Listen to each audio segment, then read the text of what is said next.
Hello, have a nice day. कल एक खबर आई कि विनोद दुआ की डेथ हो गई। 67 साल के थे विनोद दुआ। मैं 1984 से वॉच कर रहा हूँ।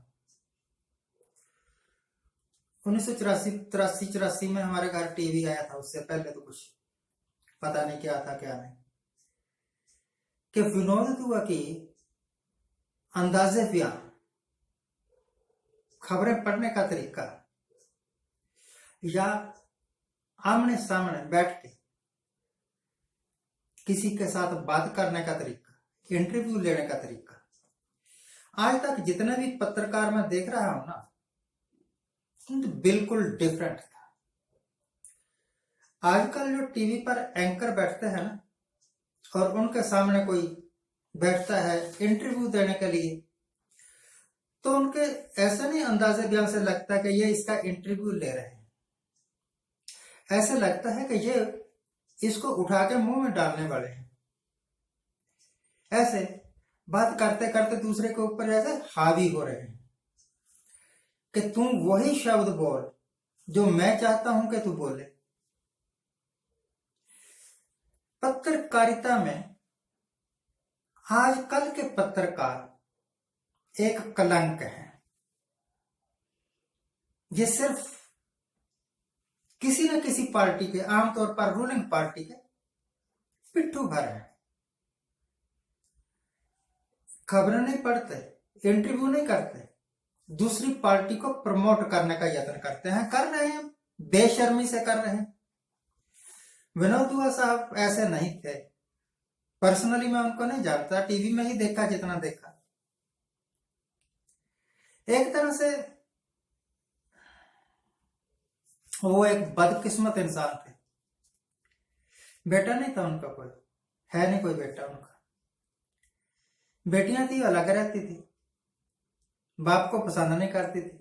6 महीने पहले माँ की डेथ हो, मतलब विनोद दुआ साहब की वाइफ की डेथ होगी कोरोना से, और अब वो भी चलता से।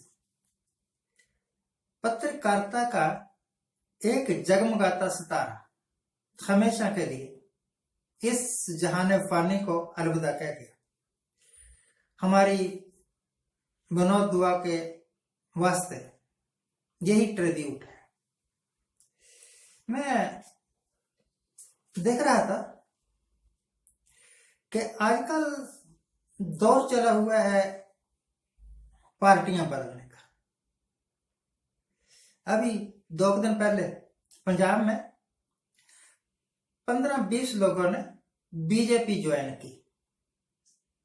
दिल्ली में एक काफी मशहूर आदमी, दिल्ली गुरुद्वारा प्रबंधक कमेटी के प्रधान भी रहे, उन्होंने बीजेपी ज्वाइन की। इस तरह मुझे लगता है जब बंगाल का इलेक्शन था तब भी धड़ाधड़ बीजेपी में लोग शामिल हुए थे। जब इलेक्शन के बाद देखा कि बीजेपी का तो पट्टा बैठ गया, तो फिर छोड़ के भाग गए। अभी तक मैं तो समझता था कि नरेंद्र मोदी जैसे नेता है, अमित शाह जैसे नेता है, और हमारे हिमाचल के वो नड्डा साहब जैसे नेता हैं, ये काफी मेच्योर नेता माने जाते हैं, कि इनको अकल आ गई होगी कि ये जो फसली बटेरे हैं सिर्फ इसलिए बीजेपी में आ रहे हैं कि अगर बीजेपी का राज आया तो हमें कोई ना कोई ओहदा मिल जाए, शायद मंत्री बन जाए, या शायद किसी संस्थान के चेयरमैन बन जाए, डायरेक्टर बन जाए, और खाने के वास्ते थोड़ा रास्ता खुल जाए। बीजेपी वाले आज तक नहीं समझे, तो जो अपनी पार्टी को छोड़ के दगा देकर दूसरी पार्टी में जा रहे हैं वो कब समझने वाले हैं। भगवान इन सबको सद्बुद्धि दे।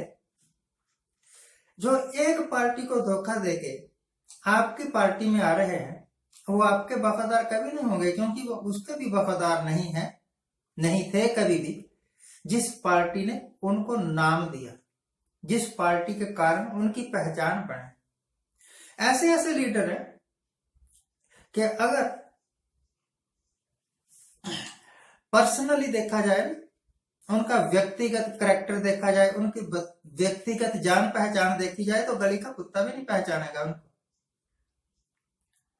पर जब किसी पार्टी में आ जाते हैं, बड़े लीडरों के तलवे चाट के फिर उनको कोई सीट मिल जाती है या एमपी बन जाते हैं, एमएलए बन जाते हैं, तो वो सोचते हैं कि अब भगवान तो हम ही है।